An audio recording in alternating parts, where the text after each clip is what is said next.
À l'annonce du décès du président Félix Houphouët-Boigny, par centaines de milliers, les populations ivoiriennes se sont rendues à Yamoussoukro, son village natal. Objectif, présenter leurs condoléances conformément aux us et coutumes en vigueur dans leur région. Pendant plus de 2 semaines, les populations venues du nord, du centre, du sud, de l'est et de l'ouest sont allées exprimer leur compassion à la veuve, Madame Marie-Thérèse Houphouët-Boigny. Cette première partie des obsèques à Yamoussoukro a duré près de 3 semaines. La deuxième aura pour cadre Abidjan les 2, 3 et 4 février 1994. La dépouille mortelle sera exposée au palais de la présidence au Plateau. Le président Houphouët aura droit à l'hommage du corps diplomatique et des corps constitués. Le chef de l'État, M. Henri Konan Bédié, fut le premier à s'incliner sur la dépouille de l'illustre disparu. À ne pas passer sous silence l'hommage de la nation. Par vagues successives, elles ont déferlé, unies dans la douleur, sur le palais pour donner libre cours à leur sentiment de désolation. C'est le témoignage vivant, éloquent de l'affection réelle qui liait Houphouët à son peuple. Inconsolable, cette population l'est et le demeure. Elle est venue contribuer à sécher les larmes d'une épouse déboussolée, Madame Marie-Thérèse Houphouët-Boigny, étreinte par l'émotion, le chagrin, brisée par la perte de l'homme de sa vie. Dans son profond sommeil, Houphouët voit ces femmes, ces hommes venus communier dans la douleur. Chaque nuit, des veillées se sont déroulées au palais présidentiel au Plateau pour demander au Tout-Puissant d'accepter son fils, le président Houphouët, auprès de lui. Tous ces moments ont été placés sous les signes de l'espérance, du pardon, de la foi, comme l'a affirmé l'administrateur diocésain de Grand Bassam, qui nous demande d'être à l'image d'Houphouët, artisan de paix. Frères et sœurs, soyons à son exemple, à son image, des artisans de paix pour épargner notre monde, et particulièrement notre pays, des soubresauts et des convulsions qui secouent notre monde. Du palais, le commande-car transportant la dépouille s'est rendu sur le boulevard Valéry Giscard d'Estaing pour les honneurs militaires à la mémoire du président, chef suprême des armées.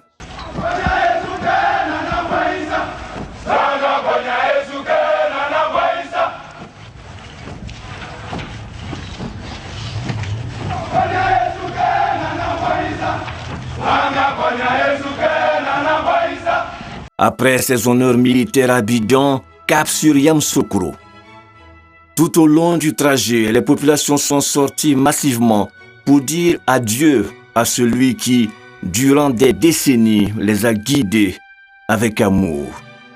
Au passage du cortège, des scènes hystériques, des populations inconsolables, comme ici à Toumoudi, ville dont est originaire la veuve, Madame Marie-Thérèse Houphouët-Boigny.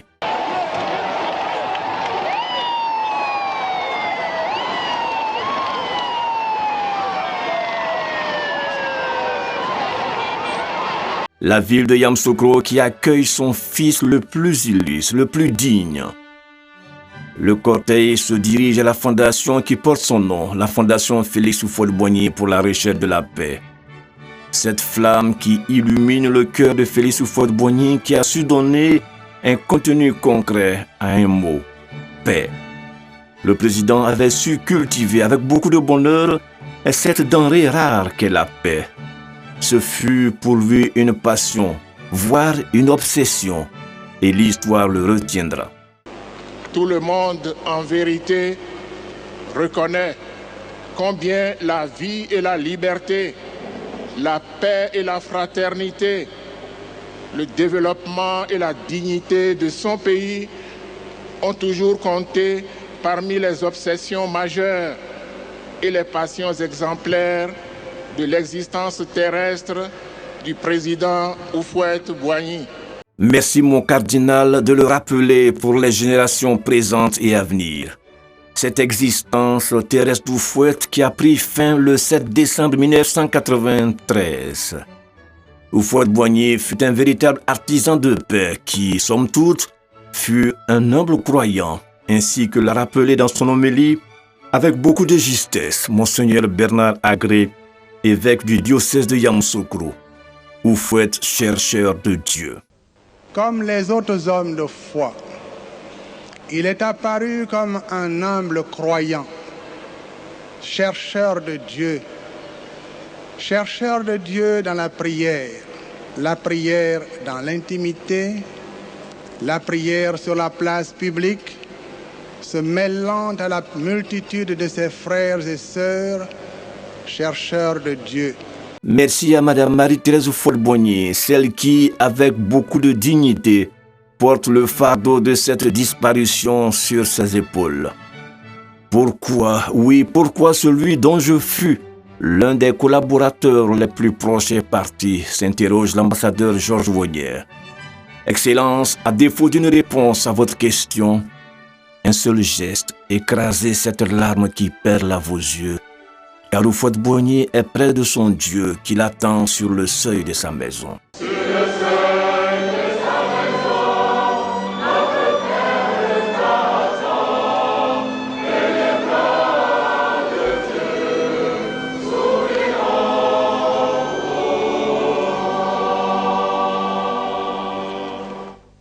Fin de cette messe de requiem concélébrée par Monseigneur Agré et l'envoyé spécial du pape, le cardinal Guintin. Félix Houphouët-Boigny s'en va dans la paix du Seigneur. Un seul mot sur toutes les lèvres. Adieu, président. Adieu, président, adieu. Moi, l'ombre et aux cheveux de la vie. Adieu, président, adieu. Tu m'as fortifié par le baptême, en présence infinie. Oui, Monsieur le Président, pour vous, tout est fini. Les grands de ce monde, ceux que vous avez côtoyés, sont venus pour vous rendre hommage, compatir à la douleur des vôtres, leur dire qu'ils ne sont pas seuls dans cette épreuve. Ce son vient nous rappeler la cruauté de la présente réalité. Houphouët est vraiment parti.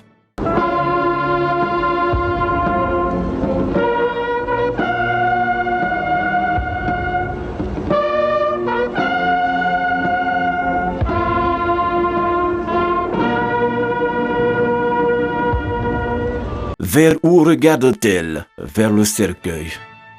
Ce drapeau qu'on enlève, qu'on plie et qu'on vous remet. Madame la Présidente Marie-Thérèse Houphouët-Boigny, en guise de souvenir, pour que l'absence d'Houphouët-Boigny ne soit pas pour vous une absence, mais une présence éternelle. Du courage, Madame la Présidente, c'est dur, mais du courage, car ce n'est qu'un au revoir.